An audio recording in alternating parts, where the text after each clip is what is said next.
Täpselt niimoodi olin mina väänas kummuli voodis ja nutsin ja teadsin, et enam ei ole kunagi Eesti Vabariiki ja no mida ma teadsin 10-aastaselt.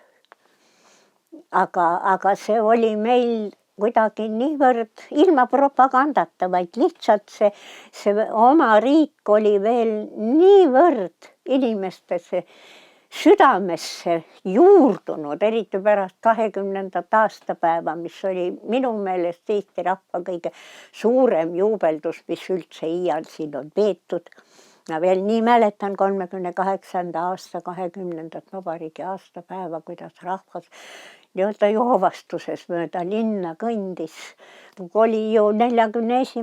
aasta 14.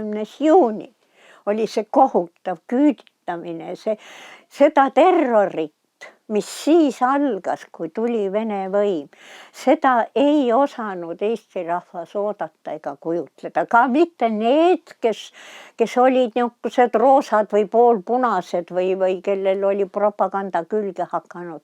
Ja 40. aasta katastroof oli ikkagi minu vanematele nii ränk, et minu ema võttis 1 kuuga 10 kilo alla. Eks tema jälle nuttis öösiti, kui meid ei näinud. Mina nutsin päeval, aga tema nuttis öösiti. See oli Eesti rahvale katastroof ja me ootasime, et tuleb sõda ja see Vene terror lõpeb ära.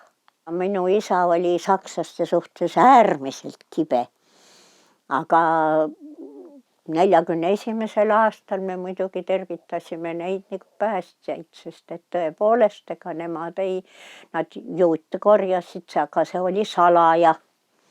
Mina mäletan ühte juudi rongkäiku, mis läks meie akende alt mööda, see oli väga kohutav. On mul praegu silmad ees, kuidas seisime ja vaatasime, kuidas see on võimalik, suured kollased tähed olid külge õmmeldud, see oli meile täiesti arusaamatu, et kuidas sakslane võib niimoodi, sest muidu nad olid, see saksa aeg oli ikkagi hingetõmbeaeg 2 väga metsiku aja vahel.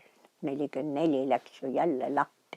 Ja nad olid jätnud selle meie valitsuse, põrandaalusvalitsuse, 44. aasta valitsuse nimekirjad ainsana põletamata kirjutuslaua peale.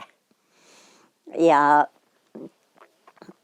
Otto Tiivš ja Arnold Susi ja Richard Öövel ja kes need kõik seal olid, seal nimekirjas sees. Siis Ulrich Moskvas, kui oli Tiifi ja isa kohtuprotsess 45. aasta veebruaris vist oli see. See Ulrich, kuulus Ulrich, küsis nende käest, et mis te arvate, et miks siis sakslased, kes kõik ära põletasid, et miks nad siis teie nimekirja sinna laua peale jätsid. Siis Otto Tiivš ütles, küllap selleks, et teie meiega arveid õiendaksite. Ja nii, et mida see siis tõestab? Tõestab seda, et ka siis, kui kiskjad omavahel kaklevad ja võitlevad, siis selle kolmanda jõu, selle vabaduse ihaga jõu vastu on nad valmis ikkagi veel komplotti lööma. Vabariigi närts kestis ikka kuni peaaegu 50. aastani välja. Meie küüditamise ajal oli Eesti veel täiesti eestimeelne, see vabariigi mentaliteet kestis edasi. See 44. aasta ja kogu terror ja vangistamised ja ähvardused ja see oli ka äärmiselt räige aeg, aga see ei saanud inimese sisemust mingil määral muuta. Koolilapsed olid kõik potentsiaalsed ailijõgid, valmis monumente õhku laskma ja minema ja tegema mida iganes vaja on. See koolilaste meelsus tol ajal, no see oli täiesti ühemõtteline ja selge. Paldiski maanteel meil oli 2-korruseline puumaja. ja kelder, väga tugeva betoonlaega kelder. Ja siis, kui algas esimene rünnak, see oli siis kell 19:20, nagu nüüd on nendel mälestuspäevadel on alustatud ju ka selle hulgamisega kell 19:20. Siis isa ütles ruttu keldrisse. Aga minu vanaema, tema on omaette eksemplar, kellest võiks raamatu kirjutada. Tema leidis, et peab ikka midagi kaasa ka võtma. Ja meie läksime koos isa ja emaga alla, aga vanaema jäi veel kohvrisse midagi korjama, et äkki muidugi. Ja läks kohe selliseks marumölluks lahti, et me pidime tulema köögiukse kaudu, sest esiukse pool korterit oli veel ära võetud, me pidime tulema köögiukse kaudu trepist alla ja siis minema natuke ümber nurga keldriuksest sisse. Ja me jõudsime nii, et tulid juba esimene see hirmus mürrinal hakkas peale, aga vanaema jäi koperdama ja ta ei pääsenud enam meie juurde. Meie istume all keldris, pommitamine käib, vanaema ei tule, sest et ei saa tulla, kuna need suured jõulupuud olid taevas ja pommitamine käis täpselt nii, nagu see on Maarjamäel selles väikeses boksis näidatud. Ja meie ei tea, kas maja on terve, kas alles on midagi, kas vanaema on elus, kus ta on. Ja see esimene laviin kestis siis umbes 1,5 tundi kuni 2 tundi, ma ei mäleta. Siis lendasid lennukid minema. Linn juba põles. Ja siis läksime me üles. Aknad olid sisse sadanud. Ja vanaema istus köögis, suur rätik ümber, kompsukene käes. Ütles, ei, mina ei jõudnud asju kokku korjata.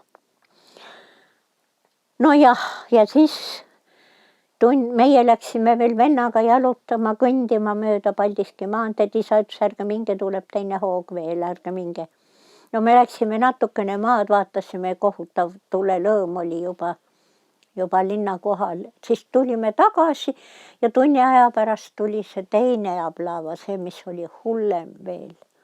Ja siis me olime juba kõik koos all keldris, muidugi keldri aknad sadasid kohe sisse, sest et meile tuli kõrval võib-olla 50-60 meetrit eemal tuli pommid aeda. Ja siis me istusime seal, ma mäletan, et mina istusin isa süles. Isa hoidis mul niimoodi kahe käega, ma nii kohutavalt kartsin.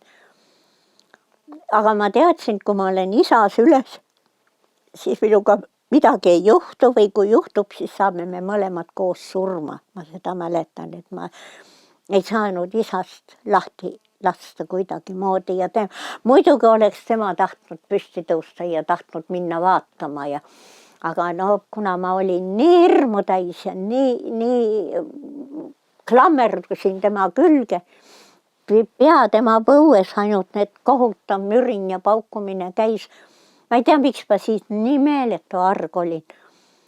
Ja see aeg, mis siis kestis, see oli lõputu ja muidugi keldri uks paiskus lahti ja siis tuli meie juurde koer, keda me polnud kunagi näinud. Koer tuli keldrisse, siis vanaema ütles, loom teab.